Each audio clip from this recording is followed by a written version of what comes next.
नमस्कार मित्रांनो, मी गिरीश भोसले. मित्रांनो, मुख्य निवडणूक अधिकारी कार्यालय महाराष्ट्र यांच्याकडून हे एक प्रसिद्धी पत्रक जारी करण्यात आलेलं आहे. हे प्रसिद्धी पत्रक दिनांक 13 ऑगस्ट 2026 रोजी काढण्यात आलेलं असून हे प्रसिद्धी पत्रक आपल्यासाठी खूप महत्त्वाचे आहे. भारत निवडणूक आयोगाच्या निर्देशानुसार राज्यामध्ये विधानसभा मतदारसंघाच्या मतदार याद्यांच्या विशेष सखोल पुनर्निरीक्षणाचा कार्यक्रम राबवण्यात येत आहे. या कार्यक्रमानुसार मतदान केंद्रस्तरीय अधिकारी यांनी घरोघरी भेट देऊन गणना प्रपत्र भरून घेण्याची मुदत दिनांक 17/8/2026 रोजी समाप्त होत आहे. राज्यामध्ये 9,78,54,049 इतके मतदार असून आज मितीस त्यापैकी 7,62,99,360 म्हणजे 77.97% इतक्या मतदारांचे गणना प्रपत्र भरून व स्वाक्षरी करून अर्ज प्राप्त झाले आहे. मतदारांच्या गृहभेटीनंतर 1,87,56,231 म्हणजे 19.17% इतके मतदार गणना प्रपत्र जमा न होणे म्हणजे अनकलेक्टेबल ईएफ या प्रवर्गात नोंदवण्यात आले आहेत. यामध्ये मतदान केंद्रस्तरीय अधिकाऱ्यांनी प्रत्यक्ष भेट दिल्यानंतर सापडू न शकलेले, गैरहजर म्हणजेच अब्सेंट, कायमस्वरूपी स्थलांतरित, मृत,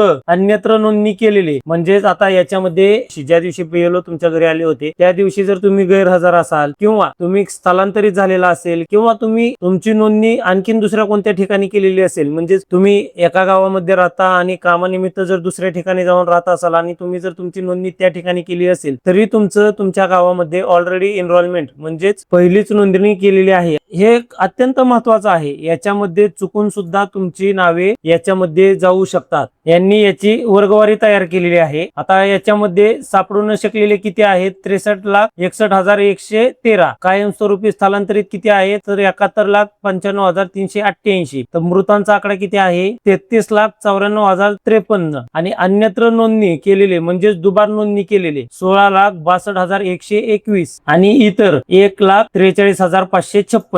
तर या सगळ्यांचा मिळून आकडा किती आहे? 1,87,56,231 एवढ्या मतदारांचे नावे ही अनकलेक्टेबलच्या लिस्टमध्ये गेलेली आहेत. वर नमूद ब येथील अनकलेक्टेबल ईएफ या संवर्गातील मतदारांच्या नावांच्या याद्या संबंधित मतदार केंद्रस्तरीय अधिकारी बीएलओ यांच्याकडून मान्यता प्राप्त राजकीय पक्षांनी नियुक्त केलेल्या मतदान केंद्रस्तरीय प्रतिनिधींना उपलब्ध करून बीएलओ यांच्याकडे उपलब्ध करून देण्याची कार्यवाही चालू केली आहे. तसेच सर्व जिल्ह्याच्या जिल्हाधिकारी यांच्या अधिकृत संकेतस्थळावर अशा याद्या प्रसिद्ध करण्यात आल्या आहेत आणि करण्याची कार्यवाही पण चालू आहे अजून पण. आता मित्रांनो, सर्वात प्रथम तुम्हाला या अनकलेक्टेबलच्या लिस्ट ज्या आहेत ते तुमच्या सर्व जिल्हाधिकाऱ्यांच्या अधिकृत संकेतस्थळावरती म्हणजेच अधिकृत वेबसाईटवरती याद्या त्यांनी अपलोड केलेल्या आहेत. त्याच्यामध्ये जर तुमचं चुकून नाव आलेलं असेल तर त्या तुम्हाला याद्या पाहायच्या आहेत आणि तुमच्या बीएलओला त्वरित संपर्क साधून याबद्दल तुम्हाला तक्रार नोंदवायची आहे. आता या अनकलेक्टेबल ईएफच्या याद्या कशा पाहायच्या तर त्यासाठी आपल्याला गुगल वरती यायचं आहे. आता या ठिकाणी तुम्हाला तुमच्या जिल्ह्याच्या वेबसाईट वरती यायचं आहे. जिल्ह्याच्या वेबसाईट वरती येण्यासाठी तुम्हाला आपापल्या जिल्ह्याच्या वेबसाईट वरती जायचं आहे. प्रत्येक जिल्ह्याच्या वेबसाईटची एकच पोर्टल आहे. या सर्व पोर्टलची लिंक मी तुम्हाला डिस्क्रिप्शन बॉक्स मध्ये पण देत आहे. याच्यामध्ये जो तुमचा जिल्हा असेल त्या जिल्ह्यावरती तुम्ही क्लिक करून घ्या आणि तो जिल्हा तुम्ही ओपन करून घेऊन तुमची अनकलेक्टेबलची यादी तुम्ही पाहू शकता. ही संपूर्ण एक वेबसाईट आहे. याच्यामध्ये तुम्ही फक्त तुमच्या जिल्ह्यावरती क्लिक करायचं आहे. आता इथे पहा, हे अहिल्यानगर आहे. अहमदनगर जिल्हा विधानसभा मतदारसंघातील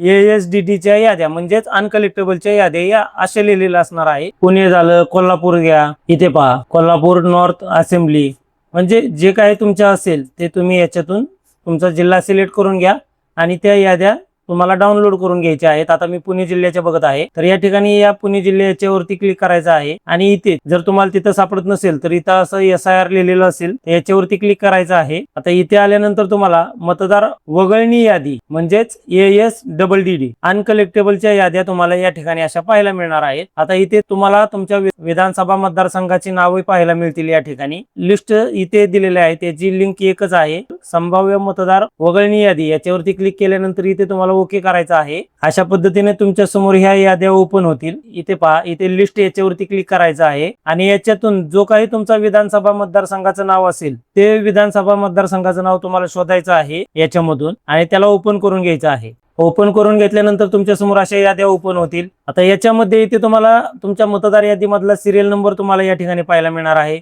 इथे इपिक नंबर मध्ये तुम्हाला तुमचा मतदान कार्ड नंबर पाहायला मिळणार आहे. इथे इलेक्टर्स नेम मध्ये तुमचं नाव असेल, रिलेटिव्ह नेम मध्ये तुमच्या वडिलांचं, आईचं वगैरे नातेवाईकांचं नाव असेल या ठिकाणी. इथे पहा सर्वात लास्टला एक ऑप्शन आहे अनकलेक्टेबल रिझन. आता याच्यामध्ये रिझन देण्यात आलेला आहे. आता या ठिकाणी जर तुमचं चुकून नाव आलेलं असेल तर त्याच्या पुढे तुम्हाला काय लिहिलेलं आहे ते पाहायचं आहे. याच्यामध्ये जर एका गावातून दुसऱ्या गावामध्ये जर शिफ्ट झाला असाल तर या ठिकाणी तुम्हाला परमनंटली शिफ्टेड असं लिहिलेलं असेल. तुमचं चुकून जरी नाव इथं मयत म्हणून आलेलं असेल तरी त्यापुढे तुम्हाला इथे असं मयत म्हणजे डेट लिहिलेलं असेल. आणि जर तुमचं 2 ठिकाणी जर तुमचं मतदान नोंदणी असेल, मतदान कार्ड असेल, एकाच व्यक्तीच्या नावाची जर 2-2 मतदान कार्ड असतील तर त्यांच्या नावासमोर इथे ऑलरेडी एनरोल्ड असं लिहिलेलं पाहायला मिळेल आणि त्याच्या पुढे त्यांचा इपिक नंबर पाहायला मिळेल, म्हणजे ज्यांचं दुबार आहे. याच्यामध्ये तुमचं नाव चुकून आलेलं आहे का ते तुम्हाला पाहायचं आहे.